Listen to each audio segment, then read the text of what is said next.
Unaizanga. Songonye mwerero wakabata runarwa nake. Shamwari ndikufundira gero rangu. Gero ruboruko. Rikumusho ko shamwari izvo zviri kutsva kana choke mugoma inonetsa zingaite inzwa yaita. Hello. Ndini.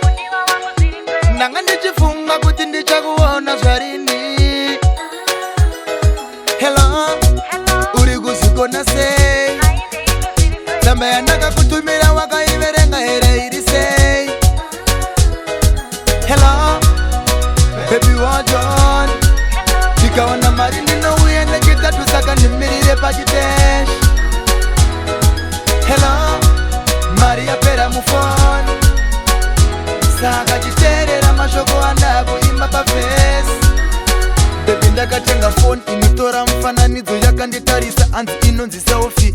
Usauye nehembe dzakaonyana kumbire aini unopiwa nasekuru Elvis. Ndakasaina kuchenja zoni ndakawana basa vako nditi ndini HKD bosi. Asi basa randakasaina rine vavengi vakawanda ndichariita by force. Nyarara baby usacheme kana ini ndiripo nonetswa nei manotaura makuosa materere arira bero rerudongendengende. Hello. Ndini. Ndanga ndichifunga kuti ndichakuona zvarini. Hello. Uri kuzvikona sei? Tsamba yandakakutumira wakaiverenga here iri sei? Hello. Baby what on? Ndikaona mari ndinouya nechitatu saka ndimirire pachiteshi. Hello. Mari yapera mufoni. Saka chiteerera mashoko andakuimba pafesi. Fana ndibikira osadzare munga. Baby wangu ndakusuwa. Andiri kukufunga.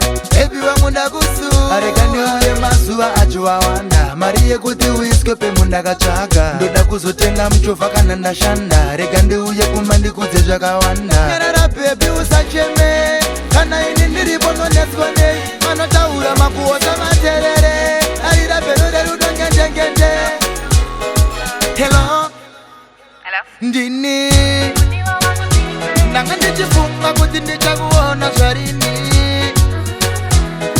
Hello. Uri kuzvikona sei? Tsamba yandakakutumira wakaiverenga here iri sei? Hello.